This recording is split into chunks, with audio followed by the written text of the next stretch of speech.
Mbolo à tous, si vous êtes parents, il y a de grandes chances que vous ayez déjà utilisé un écran pour survivre. Ici, on ne juge pas, on comprend. Bienvenue dans Madame K, Déconnecte et Reconnecte, le rendez-vous des parents parfaitement imparfaits qui souhaitent se reconnecter à l'essentiel. Je suis Madame K, éducatrice et praticienne en neurosciences appliquées, entre deux rires et quelques vérités qui piquent, parce qu'on va se parler franchement entre parents, parce que oui, je suis aussi maman. On va vulgariser les neurosciences, on va décoder les comportements pour sortir de la parentalité réactive et embrasser la parentalité que nous méritons tous. Oh là là, bienvenue.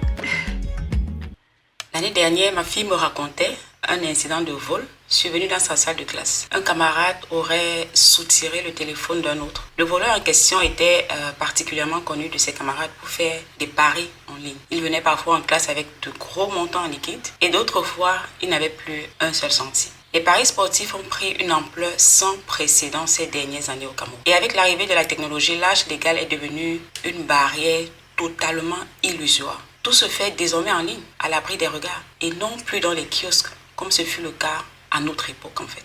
Aujourd'hui, nos enfants reçoivent leur premier téléphone autour de 12 ans, souvent sans éducation numérique préalable. Ils sont par conséquent livrés à eux-mêmes en fait, dans un univers conçu sur mesure pour capter leur attention et ne plus la lâcher. Bon, on le sait, les parents qui offrent ces téléphones le font par amour, pour garder le contact, pour pouvoir joindre l'enfant quand il est hors de la maison, pour faire plaisir aussi, les cadeaux de Noël.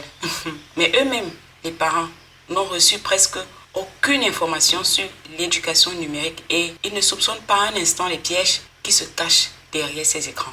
Aujourd'hui, notre épisode se focalise sur ce phénomène sociétal. Pourquoi il est extrêmement dangereux pour un enfant de se lancer dans les paris en ligne, une activité qui lui semble, de prime abord, inoffensive. Alors, pour comprendre comment un enfant en arrive à voler un camarade pour parier, il ne faut pas juste parler de mauvaise éducation. Il ne faut pas juste dire mon enfant n'est pas comme ça, mon enfant ne peut jamais faire ça. Il faut en réalité regarder de près ce qui se passe là-haut dans son cerveau. Les neurosciences nous apportent des réponses très claires sur la vulnérabilité des adolescents. Entre 12 et 18 ans, le cerveau est en plein chantier. On en a tellement parlé dans nos épisodes précédents. Deux zones majeures s'y affrontent. Le système limbique, c'est le centre des émotions et de la récompense. À l'adolescence, il fonctionne à plein régime. Il cherche la nouveauté, l'excitation et les décharges massives de dopamine. Ensuite, vous avez le cortex préfrontal. C'est le frein du cerveau. C'est lui qui évalue les risques, contrôle les impulsions et dit « Oh, attention, si tu fais ça, voilà ce qui va se passer. » Le problème, c'est que cette zone ne termine sa maturation qu'autour de 25 ans. Ah oui, nos adolescents sont des bébés, vraiment, du moins au niveau cérébral. Alors, des chercheurs en neurobiologie du développement comme le docteur Kazé de l'université de Yale décrivent l'adolescent comme un véhicule doté d'un moteur ultra puissant mais sans frein efficace. Je ne sais pas si vous voyez le tableau. Un peu comme les camions qui inondent la ville de Douala. Le frein, vraiment, c'est tout un autre débat.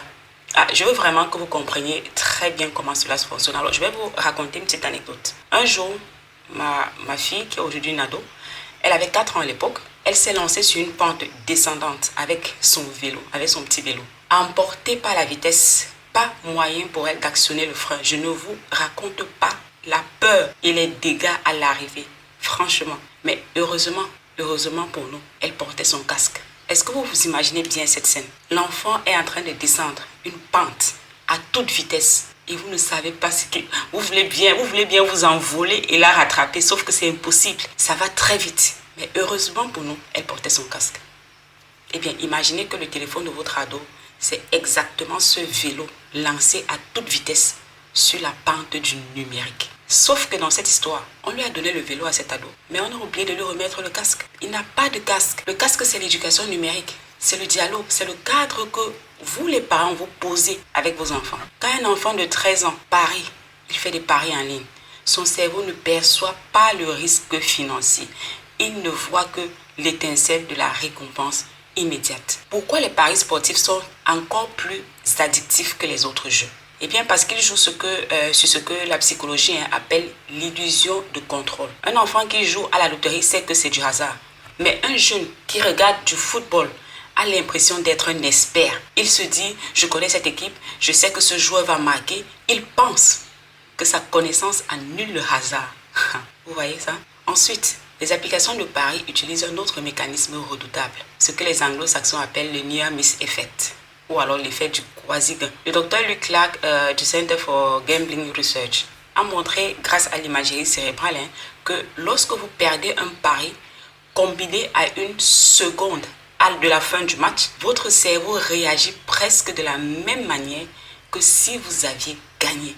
Donc, c'est le genre, à la toute dernière minute, imaginez, Mbappé devait mettre ce but. Oh, ce n'est pas entré. Et le pic de dopamine, il libère le cerveau de l'enfant à ce moment-là libère une dose massive de dopamine. Et donc, au lieu de se dire, j'ai perdu mon argent, le cerveau de l'enfant interprète la scène ainsi. J'étais tellement proche. La prochaine fois, ce sera la bonne. La prochaine fois, Mbappé va marquer. Et c'est là, en fait, que l'engrenage commence. Là, dans cet engrenage, il va se passer ce qu'on appelle en addictologie la traque des pertes. Le jeune perd, il éprouve de la honte ou de la panique. Il rejoue immédiatement pour récupérer sa mise. Quand il n'a plus d'argent, il emprunte, il vend ses affaires ou alors il vole le téléphone d'un camarade dans la classe. C'est comme ça que ça marche. La réalité aujourd'hui, c'est que les bookmakers ne sont plus dans la rue. Ils sont sur TikTok, Instagram et toute autre application que vous connaissez. Ils passent par des influenceurs suivis par nos enfants qui montrent des liasses de billets et des réussites faciles sans jamais montrer les milliers de jeunes qui ont été ruinés dans l'ombre. En France, par exemple, l'Autorité nationale des jeux rappelle régulièrement que malgré l'interdiction légale aux mineurs, plus d'un adolescent sur 10 a déjà expérimenté un jeu d'argent en ligne. Je vous laisse imaginer ce qu'il en est chez nous. Et les études montrent que commencer à parier avant 18 ans multiplie par 2 à 4 le risque de développer une addiction sévère et de souffrir de dépression à l'âge adulte. Je répète, les études montrent que commencer à parier avant 18 ans, donc quand vos enfants à l'adolescence sont déjà des parieurs compulsifs, ils multiplient par 2 à 4 fois le risque de développer une addiction sévère. Nos enfants ne sont pas des voyous, chers parents. Ils sont simplement ciblés par des algorithmes et des industries milliardaires calibrées pour exploiter les faiblesses naturelles de leur jeune cerveau. Alors, que fait-on en tant que parent? On culpabilise? Non, jamais ici on ne culpabilise pas. Comme toujours, je vous propose aujourd'hui 3 micro-actions à mettre en place à la maison dès ce jour avec vos enfants. Suivez les signaux faibles, un changement d'humeur soudain, de l'argent qui apparaît ou disparaît, un désintérêt pour les activités habituelles ou une fixation obsessionnelle sur les résultats sportifs. Soyez attentifs, surveillez les signaux. La deuxième action, ce serait d'ouvrir la discussion sans tabou. C'est toujours bien. Ne demandez pas seulement à l'enfant est-ce que tu as fait tes devoirs. Demandez-leur aussi que penses-tu des paris sportifs en ligne, surtout à nos ados. Parlez avec eux. Est-ce que dans ta classe, il y a des élèves qui parient, etc. La troisième action que je vous proposerai aujourd'hui, c'est de mettre en place l'éducation numérique. Utilisez notre jeu familial Info Intox pour parler des écrans de façon décontractée en famille. Et aborder les sujets auxquels vous ne pensez pas toujours. Le jeu familial écran, notre jeu familial écran Info Intox est à télécharger sur notre site. Le lien en description de cet épisode. N'hésitez pas à l'utiliser. Vous verrez, c'est super fun. Cela a aidé beaucoup de parents justement à aborder la question des écrans de façon vraiment ludique. Je vous le recommande. Alors, pour rappel, donner un téléphone à un enfant de 12 ans sans lui apprendre à se défendre, c'est lui donner les clés d'une voiture sans lui apprendre à conduire. Si cet épisode vous a aidé à y voir plus clair, partagez-le autour de vous à d'autres parents ou enseignants qui en ont besoin et laissez-nous vos avis en commentaire. D'accord? Prenez soin de vous, chers parents, et surtout prenez soin de nos bébés qui sont là-bas à la maison avec vous. C'était Madame K. Merci de m'avoir écouté. Comme toujours, c'est un réel plaisir pour moi de partager ce moment avec vous. Je vous donne rendez-vous la semaine prochaine pour un nouveau numéro. Et d'ici là, soyez indulgents avec vous-même, mais restez conscients. Ici, on déconnecte pour mieux se reconnecter à la maison. C'était Madame K. Home, fichier profond.